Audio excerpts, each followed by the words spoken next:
Hey, good evening, and welcome to the Liberty Show. I'm winging it on my own tonight as far as hosting the show. Usually, Emily or Ron will be here with me, but I'm doing it myself. And our guest tonight is Tod Howarth. And Tod, you've been. I'm just going to Tod. I'm going to go through memory here, and I appreciate you joining the Liberty Show. But I think you've been in the music business, I think, since the late '70s. Mm-hmm. Toured with Ted Nugent. Toured with Cheap Trick, had your own band, 707. Most recently did a band, 4 by Fate.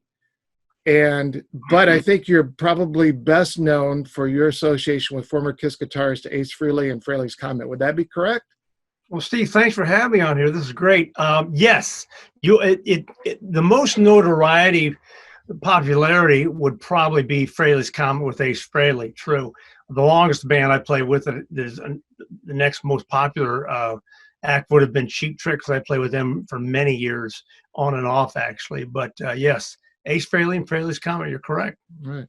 And I saw you. Well, the Cheap Trick always kept you off to the side. They kept the keyboard players off to the side. But it was on stage, but I was off to the side, so it's like non-committal. He's a keyboard player. He's here, but right. He's not a band member. He's kind of that type of thing. But Right. It is what it was, Yeah, and I think I saw you probably in the '80s when I didn't know who you were, but then when you were there for the 25th anniversary, Rick did mention you, and then I knew who you were at that point. So right, yeah.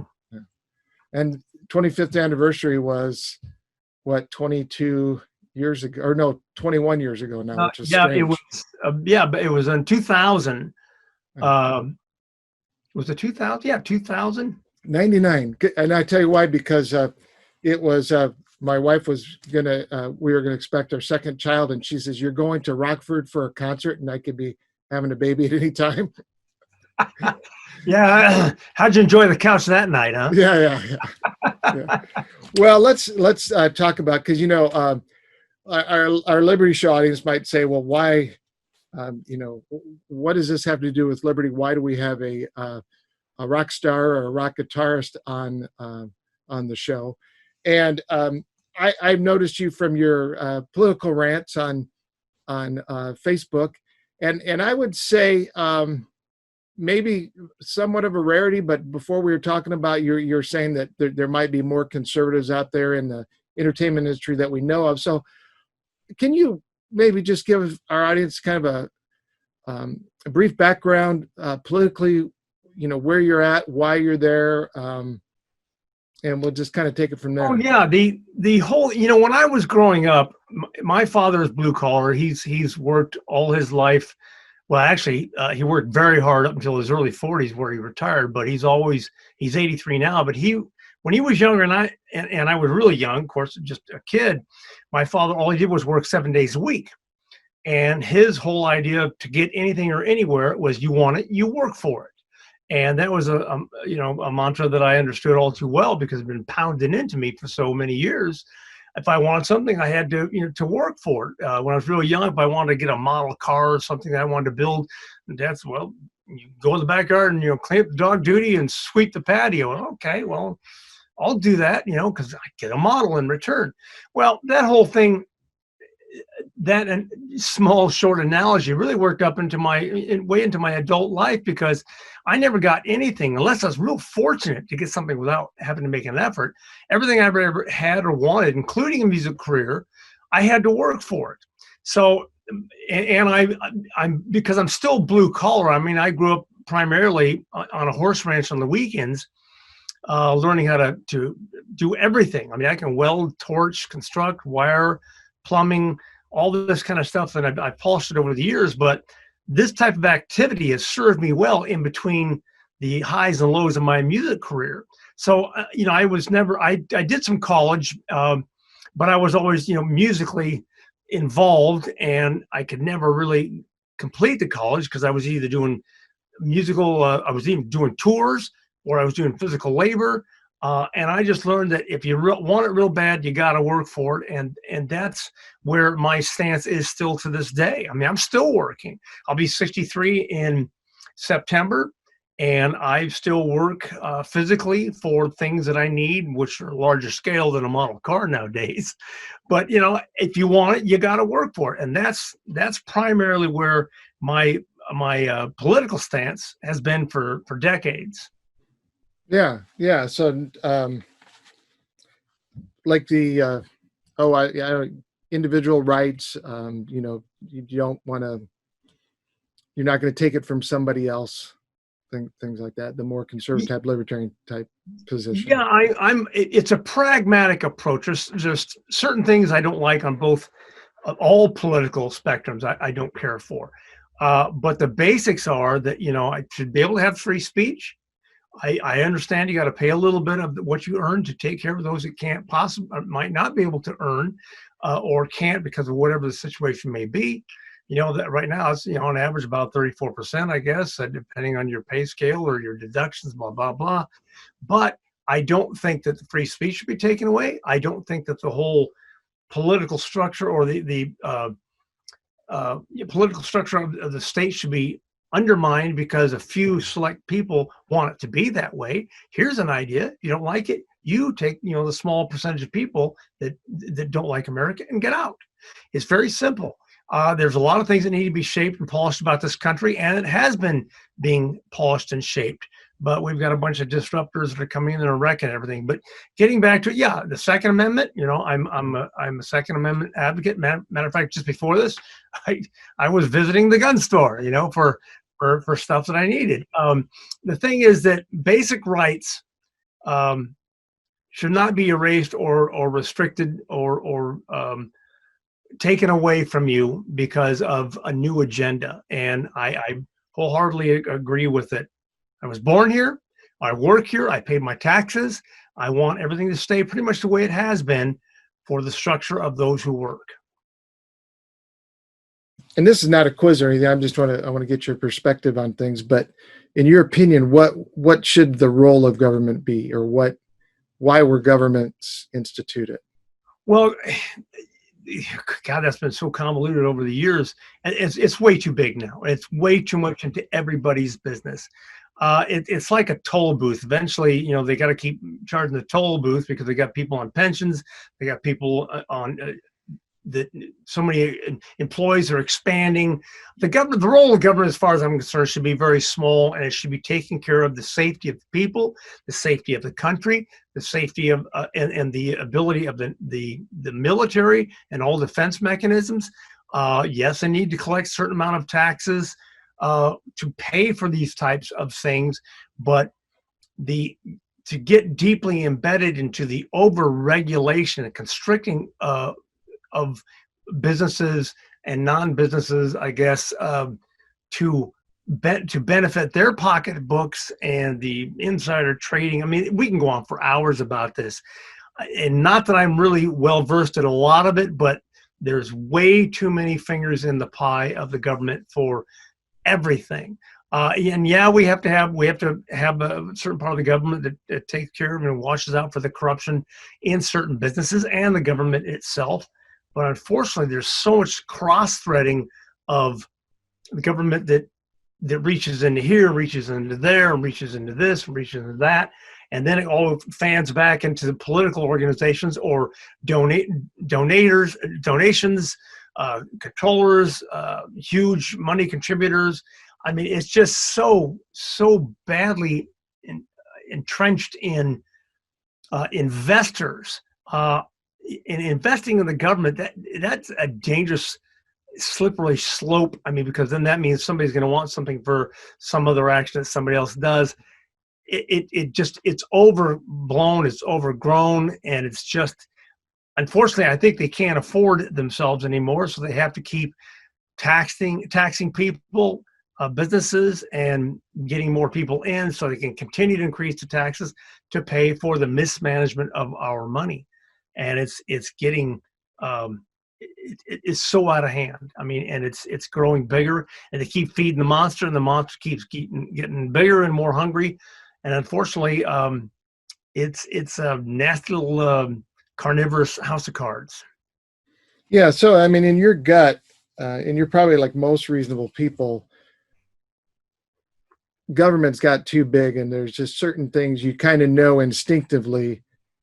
Hey, government shouldn't be involved in that. Government shouldn't be taking, or being involved in people's lives, tell them what to do, unless if they're not harming other people. I think it's maybe kind of what you're saying. There's some basic government functions that they handle, but that should be about it.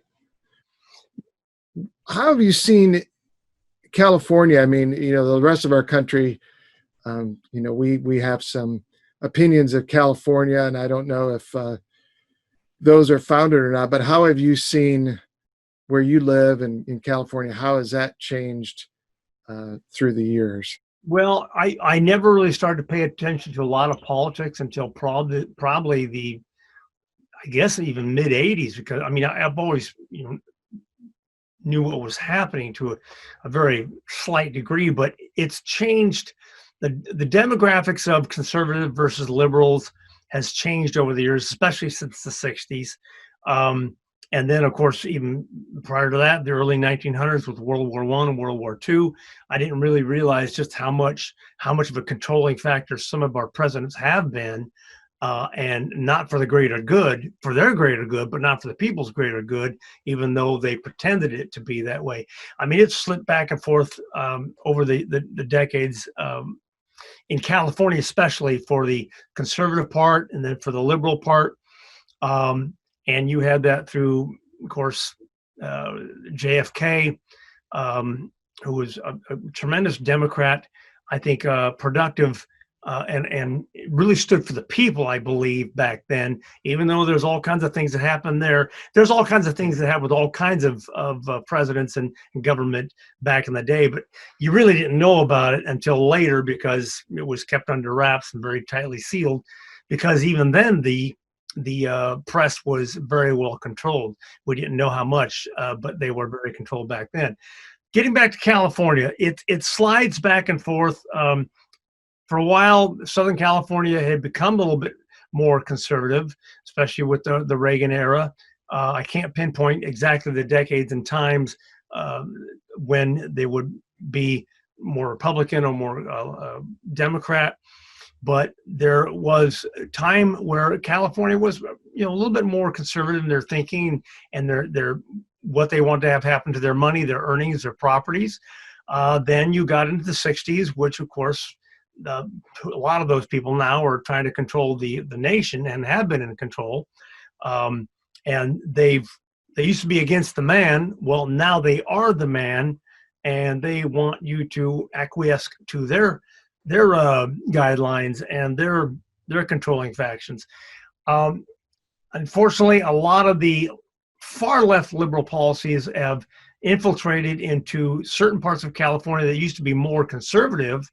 And there are sections of California, especially Southern California, that are substantially more conservative. There's coastal parts, and there's I guess eastern, north parts of some of the counties that are more affluent have been more conservative. I've noticed that a lot, and so a lot of my travels, I've done a few Harley travels lately that they've taken me into Colorado, and it's just amazing how you see influx of Trump flags and zero Biden flags, and even back in 2016 when I was upstate New York with my two bands, upstate New York was predominantly more conservative than, of course, the city. It really has to do with certain areas, the population, the density, and the indoctrination by the media and by the schools and by just general public people. But that brings me to another interesting conversation I just had with a couple of gentlemen that were standing in line at the gun store. But there is a turmoil in California about what's happening, and I think that even though it's shifted very liberal in the last, well, especially in 2008 to 2016, there are people who are starting to realize that, maybe some of this is just not quite working out, and that's primarily why President Trump was elected just recently, and hopefully it'll happen again. Yeah, there's definitely,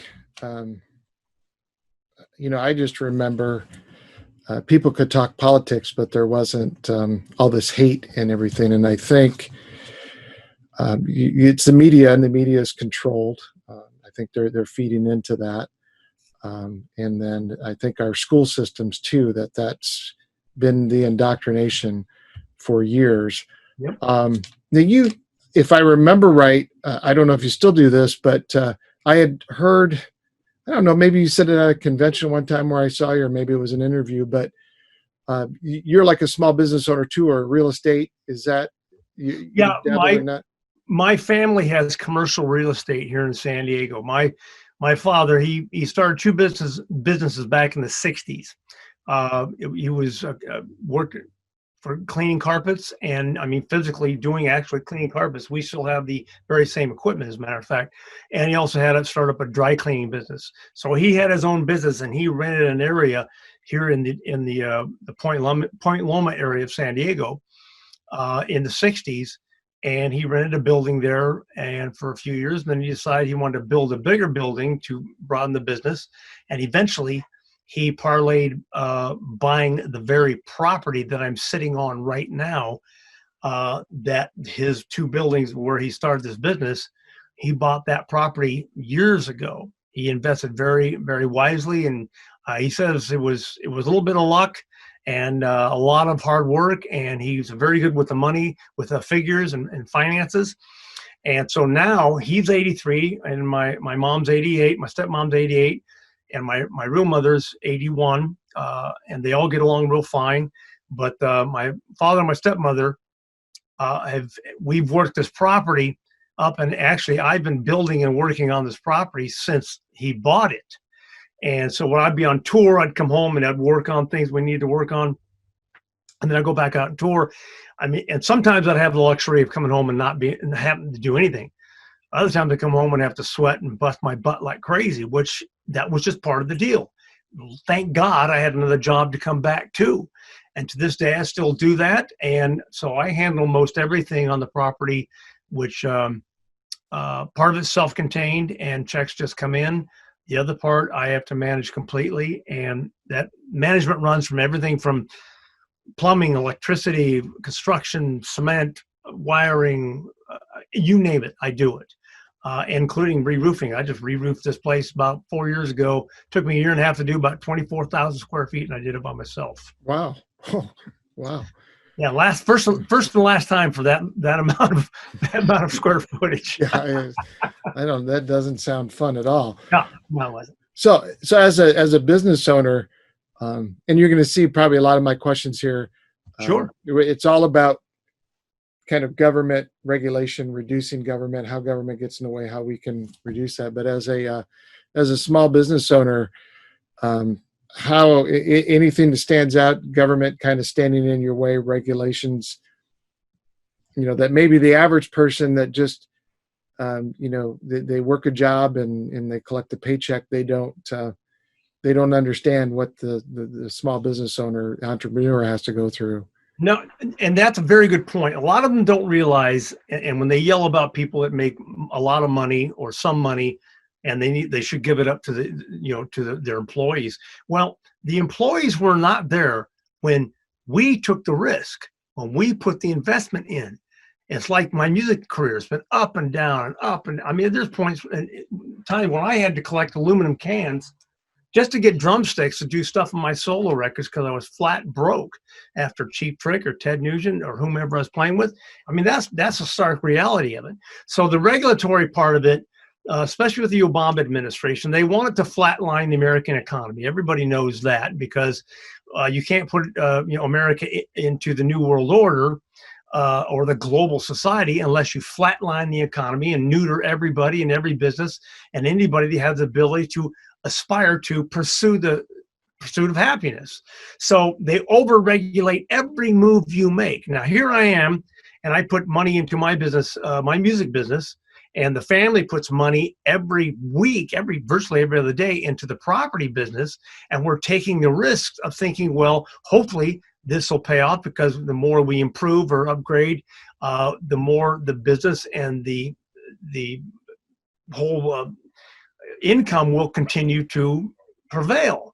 But when you come in and start over-regulating where you can't do anything without getting a permit that costs something, like we had to put in a backflow water system in case the water from all the buildings here backflowed into the street.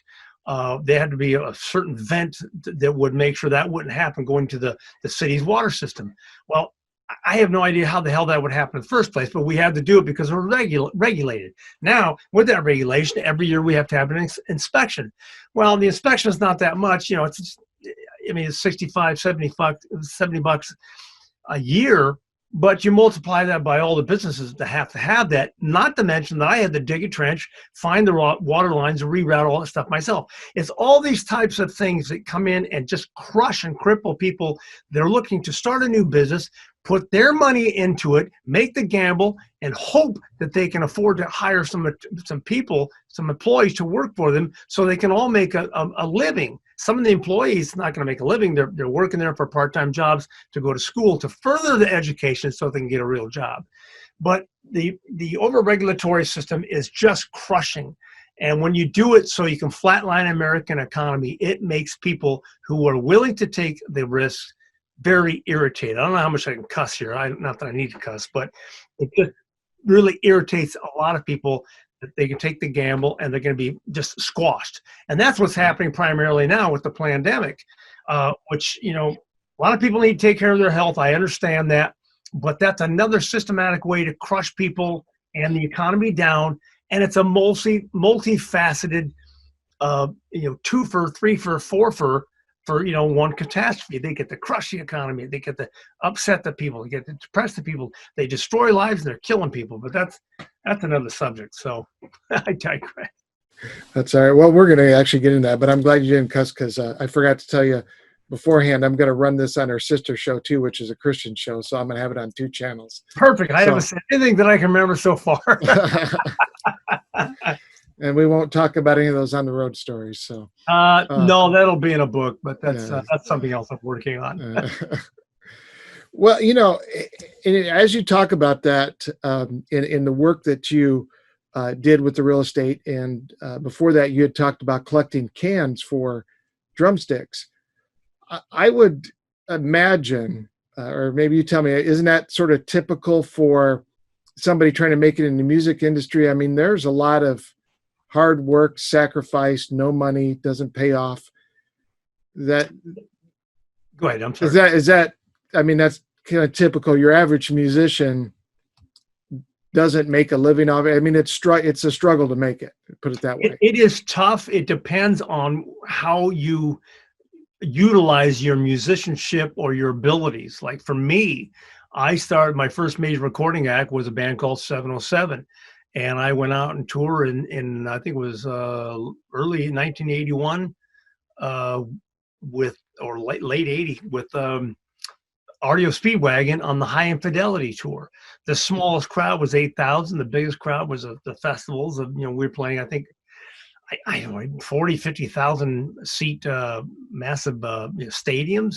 And I thought, I am on my way. We are on our way. This is it. I'm 23 years old. I'm about ready to make my first record. Things are going to happen. And, I learned my first lesson that right after that, it was just rocketing downhill. I mean, I went into virtual financial ruin after that. Then I went to play with Nugent. And I thought, okay, I'm going to be a little more cautious. This is good. Okay, I'm doing some stuff here. Things are happening. We're playing a lot. We're in Europe. We're doing this. We're back in the States. Things are good. Right after that, rocket downhill again. So this is a trend that continued, then on with Cheap Trick and then on with Frehley's Comet and then back with Cheap Trick. So for me, I wasn't teaching. I wasn't teaching people how to sing or play guitar, piano. I play drums, but I'm Barney Rubble on the drums. So I really wouldn't teach anybody how to play drums. I'm a songwriter primarily with melody, so I could do that. I could teach people, but I never did that consistently to make up for the lack of not touring. I'd always go back to what I really did best, which was physical labor. A lot of musicians are very good at being able to tour and play a lot or little, and then go back and teach or work in some multifaceted music industry, music stores, stuff like that. and they're very good at it. And I never had more respect for them than I do now and have for the last, 20, 30 years. When you're young, you think, oh, you have to work in music store. I'm touring. Yeah. And some of the old guys look like, yeah, well, guess what? You'll be there eventually. And they were right. And for me, any musician that can get out there and make a living doing what he likes in any different manner, that is fantastic.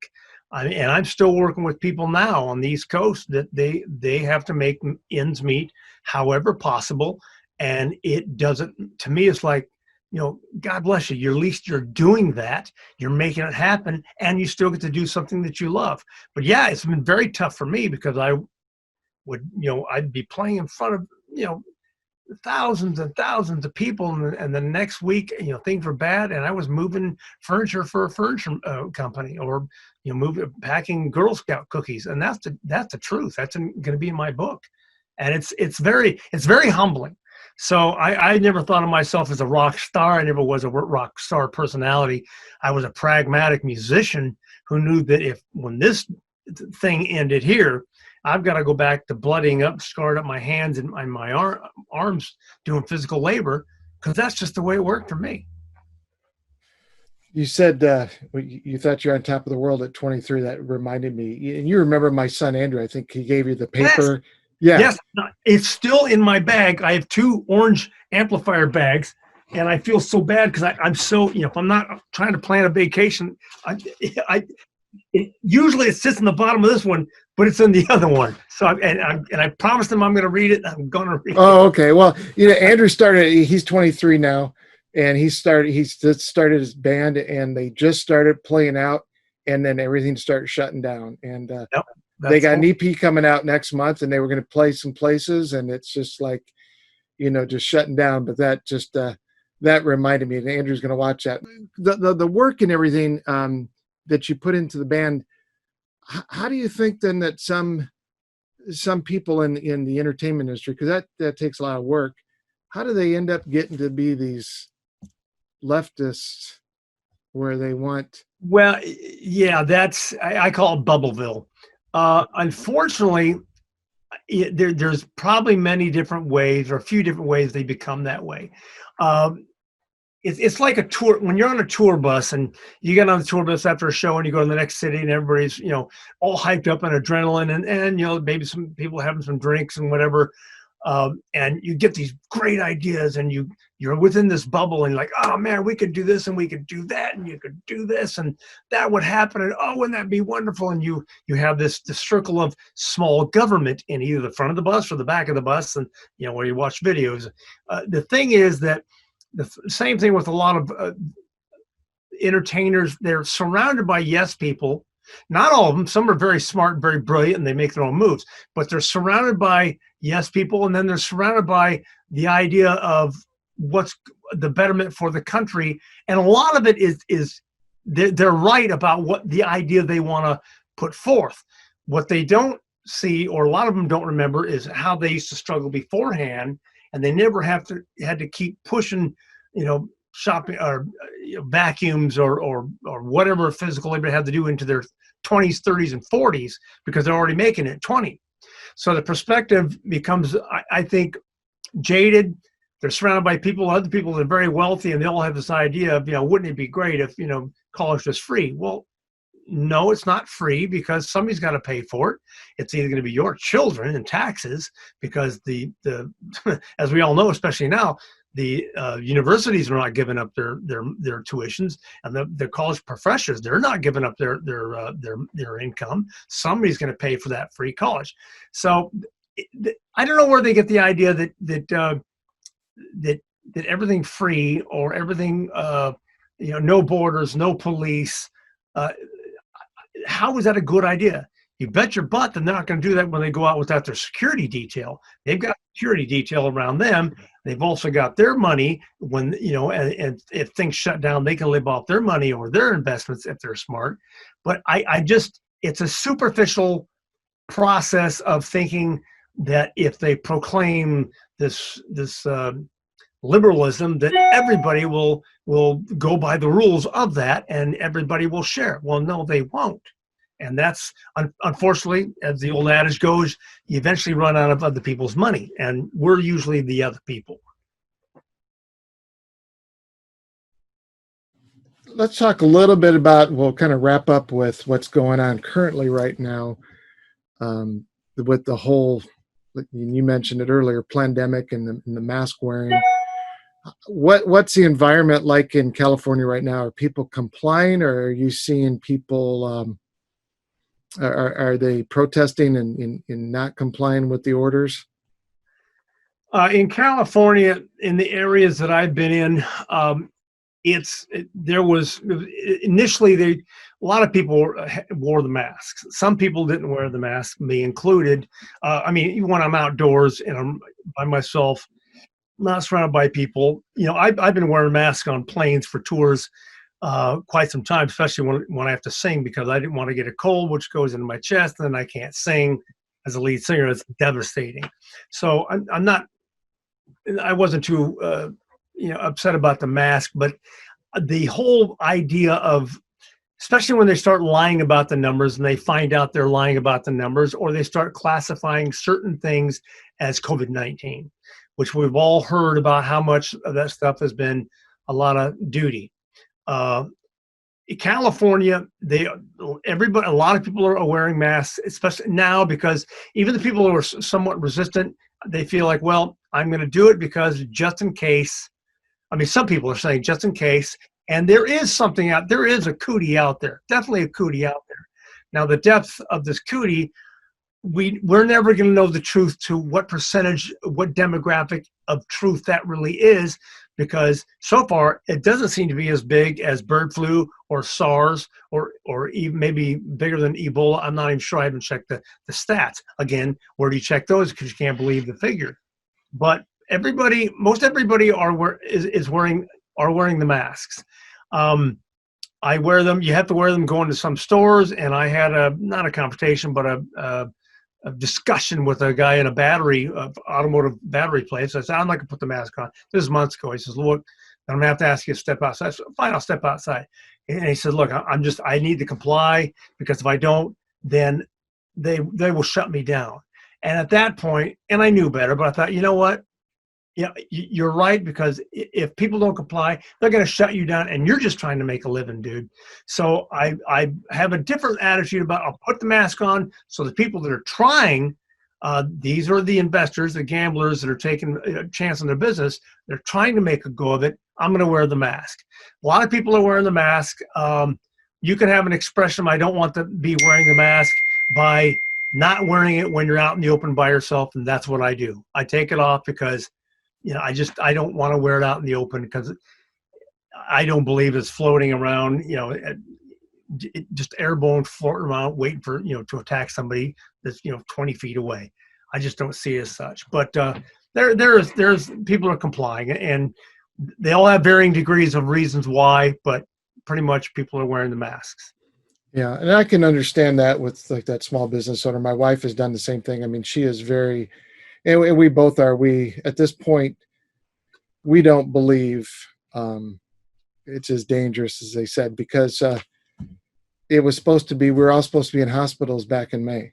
And it was about flattening the curve, and now it's going to go on indefinitely. So I think that there's something bigger going on. But she gets her nails done in this nail place. I mean these people came from Vietnam. Yep. And they're in Michigan. So we're close. I'm in Indiana, but we're real close to the Michigan border. So she goes up to Michigan, and they were shut down for that whole time the governor did that. And, she asked, the nail salon owner said, look, we agree with you, but we're afraid that, if you don't wear the mask when you're getting your nails done, they come in, they're going to shut us down. They're afraid about losing their business. Right. The governor shut them down. So I understand that. But right. In your gut, not that unless you have some insight that we don't know about, but just the average guy in your gut, is this a coup? Is this something bigger? I mean, what's the end game here, do you think, with this whole, with regards shutdown, the pandemic thing? Pandemic, yeah. Well, I believe, I read extensively when I can, and I have been since before 2008, to put a marker on it. But I've been reading a lot, and it's a multifaceted, multi-tiered twofer. I mean, you do one thing and you get two for doing the one thing. Well, this is more than that. You put out one thing and you get 5 different effects on this one thing. I think, like I said, I do believe it's a real virus or bacteria. I guess there's some debate about that. It's nowhere near as deadly, because my grandmother told me before she passed away, and she was 97 when she passed away, about the epidemic in the early 1900s. Now, back then, they were dragging bodies off the street. So they were wrapping them up and taking them out. So that is not what we're seeing anywhere near. Of course, they're trying to portray that as such with the refrigeration trucks and the filled ICUs. And we can go into the logistics of all that. But the fact of the matter, we had 2 big ships on each coast be assigned and be asked for and be assigned by President Trump, and they were hardly any COVID patients were put in there. So the facade of it is, they got to make it look like it's just the worst thing in the world, so they can crush the economy. They can make Trump look bad, because President Trump look bad because he's not doing anything about it. They can also get people that aren't working. Might as well get some people out there and do some riots and protests, they call them. Well, it's no such thing as protests when they're destroying property and defacing public property, private property. I mean, everybody with half a brain can figure that out. They're flattening the economy. I think I mentioned that. They want to take it into the elections, of course, because they don't want anybody going to rallies. President Trump had some incredible rallies. They definitely don't want to show the imbalance of Biden's rallies and President Trump's rallies, and they don't want to have people voting in person, so they want to do the mail-in ballots. California is notorious for stuffing ballots. I mean, that's how they've got some of these knuckleheads elected in the first place. I mean, I wholeheartedly believe that. Nobody voted for the gas tax increase in California. Not one person. There's not anybody, even if they're riding a bicycle, they're not going to vote for that. But it miraculously got passed. The other effect for this thing is that they won't have debates with, like I said, with Biden and President Trump, and they want to crush the whole momentum of what he built inside of 3 years, which is better than it's ever been in decades. And they want to have unemployment at its highest, because they're already starting to turn the tide and go, well, look, and I've already seen this on the network news is, well, look at Trump's economy, it's horrible. And look at the unemployment, it's horrible. Well, that has nothing to do with President Trump, and if you didn't have your head in the sand, you'd know it as well, because but the attention span of some of the American public is that of a gnat.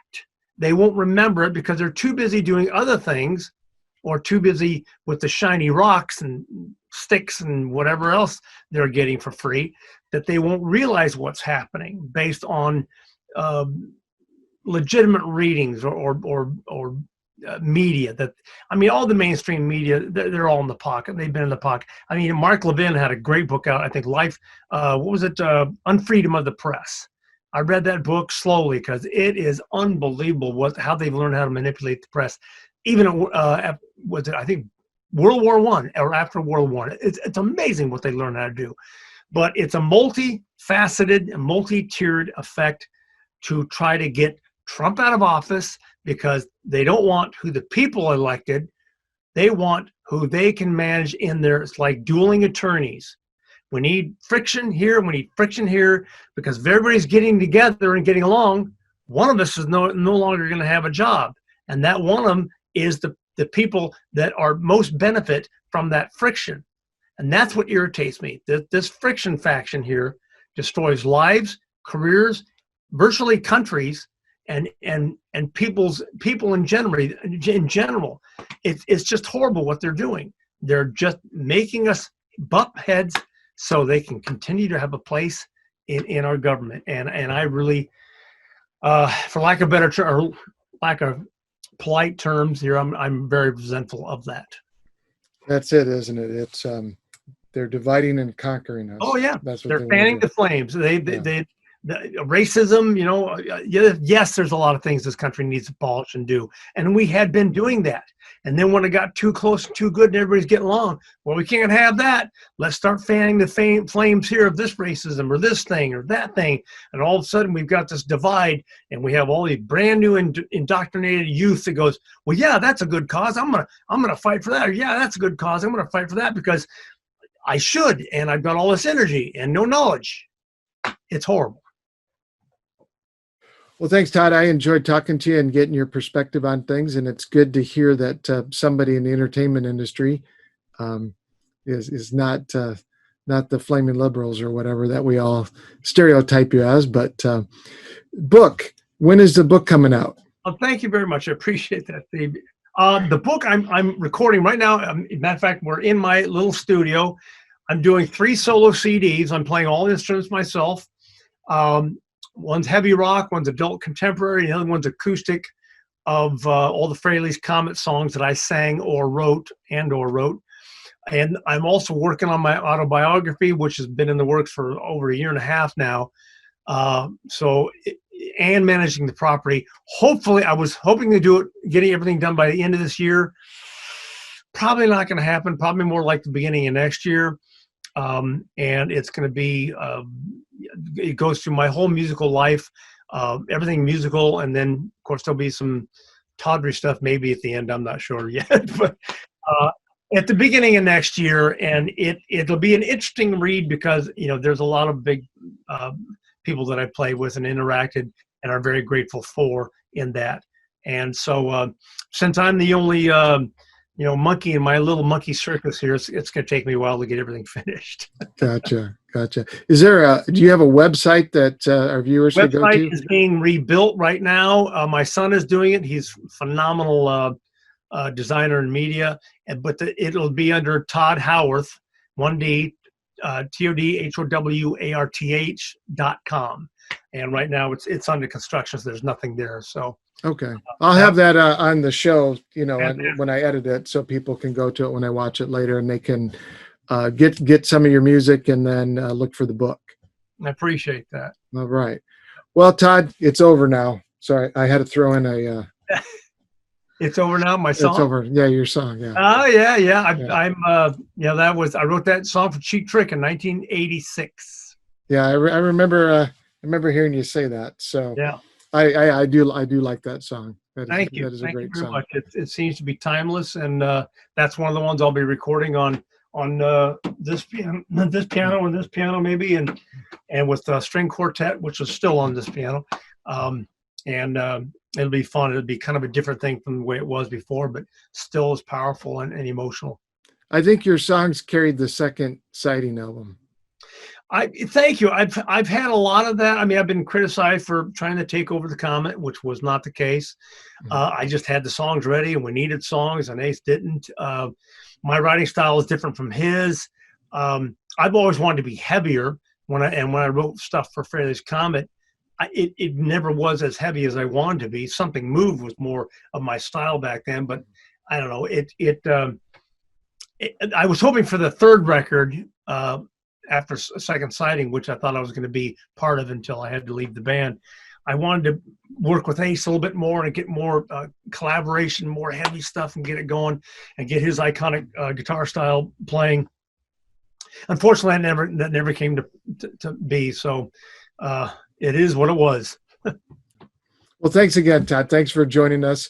And I know this was a different interview for you, talking about government and politics, but I hope you enjoyed it. For asking me. I mean, I've got some insight to it. Other stuff, I'd have to sit down and really.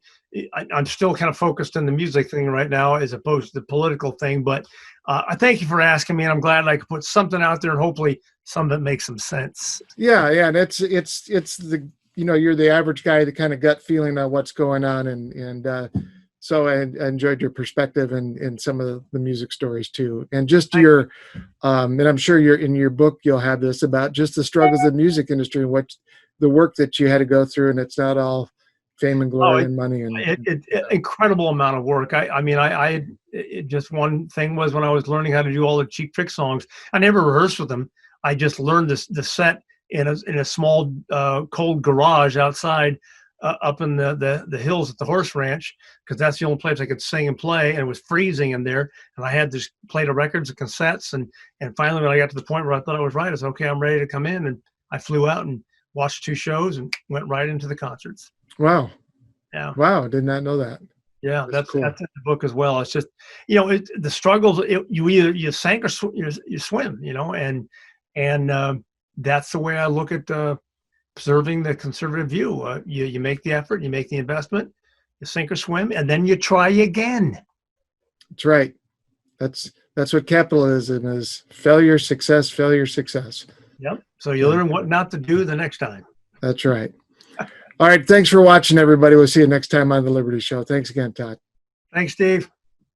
Subscribe to our YouTube channel.